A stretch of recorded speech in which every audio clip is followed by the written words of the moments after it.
নামটা কি? এমন একজন নেতা যার জন্ম না নিলে এই দেশের জন্ম নিত না, যার জন্ম না নিলে এই দেশের মানচিত্র হতো না, যার জন্ম না নিলে আমাদেরকে পাকিস্তান বাহিনী আমাদেরকে ঘরে ঘরে ঢুকে ঢুকে মেরে ফেলত। আজকে এরকম একটি নেতার মৃত্যুবার্ষিকীতে আমরা সকলে প্রথমেই ওনাকে যাতে আল্লাহ বেহেশত নসিব করো এর জন্য কি আমিন বলবো একবার জোরে। আজকে ওনারই অবদানে আমি বলবো যে এই দেশের আপনার ব্যবসা বলেন, বাণিজ্য বলেন, যা কিছু বলেন ওনার দ্বারাই কিন্তু শুরু হয়েছে। আজকে ওনার মাধ্যমে এই দেশে গার্মেন্টস ব্যবসা শুরু হয়েছে, ওনার মাধ্যমে আপনার এই দেশের মানুষজন দেশের বাইরে গিয়ে কাজ করে বাংলাদেশের রেমিডেন্স পাঠায়, ওনার মাধ্যমে এই দেশে সুব্যবস্থা করেছে যাতে এই দেশের গণতন্ত্র যাতে থাকে, বিভিন্ন দল যাতে এই দেশে নেতৃত্ব দিতে পারে এরকম একটা ব্যবস্থা করেছে। ওনার মাধ্যমে এই দেশের সাংবাদিকরা, এই যে আমার সাংবাদিক ভাইরা আছেন আমাদের সম্বন্ধে অনেক কিছু বলেন, এটা বলার অধিকার কিন্তু আমাদের দেশ প্রেসিডেন্ট জিয়াউর রহমান সাহেব দিয়ে গেছেন। আজকে ওনার স্মরণে আমরা এমন একটা দিন কাটাচ্ছি যে এই ৪৫ বছর ধরেই আমাদের প্রতিটি ঘরে ঘরে প্রতিজন এই দেশের মাটিতে আমরা সবসময় ওনাকে স্মরণ করি। আজকে ওনার জীবন দশায় কিন্তু উনি বেঁচেছে মাত্র ৪৫ বছর। একটি মানুষ ৪৫ বছর বেঁচে এই দেশের প্রতিটি মানুষের ১৮ কোটি মানুষের হৃদয়ে ঢুকে গেছে। কারণ মানুষ যদি সৎ থাকে, মানুষ যদি মানুষের জন্য কিছু করে, তাহলে আল্লাহ তাআলার তরফ থেকে একটি জিনিস আসে, সেটা হলো প্রতিটি মানুষের অন্তরে ওই মানুষের নামটা লেখা থাকে।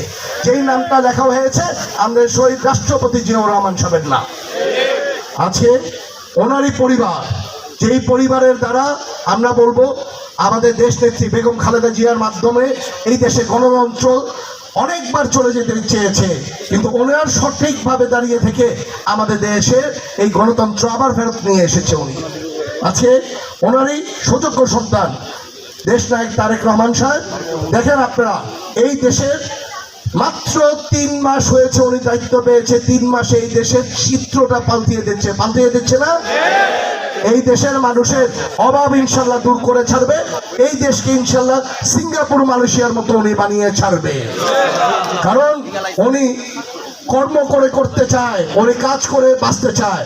ওনার কাজের মাধ্যমে দেখে আমরা অনেক সময় চিন্তা করি যে ওনার মতো এনার্জি যদি আমিও পেতাম তাহলে আমিও এরকম কাজ করলে আমিও অনেক কিছু করতে পারতাম। আল্লাহ তাআলা জানে ওনাকে এইভাবে করে কাজ করার এই ৫টা বছর যাতে সুযোগ দেয়, এই ৫ বছরে যাতে এই দেশকে, বাংলাদেশকে যাতে একটি বাইরের যে কোনো দেশের সাথে যাতে আমরা বুক ফুলিয়ে চলতে পারি, এরকম একটি দেশকে ইনশাল্লাহ উনি রূপান্তর করবে।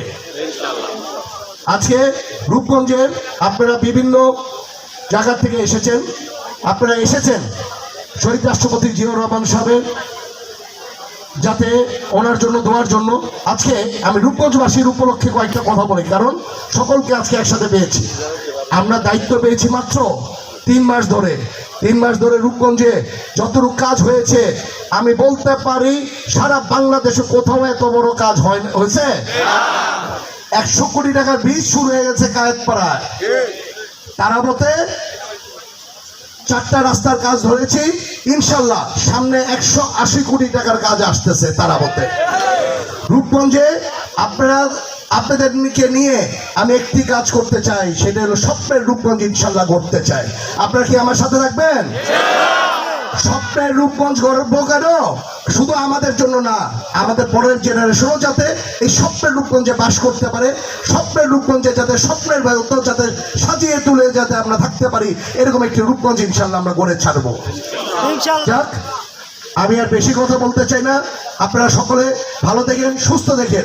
ইনশাল্লাহ আপনাদেরকে মাধ্যমে শুধু রূপগঞ্জ না, আমি বলতে চাই আমাদের দেশ নেতা তারেক রহমান সাহেব যেই কথা বলেছে সবার আগে বাংলাদেশ, ইনশাল্লাহ ওনার মাধ্যমেই আবার এই রূপগঞ্জের উন্নয়নের জোয়ার ইনশাল্লাহ আমরা বয়ে ছাড়বো।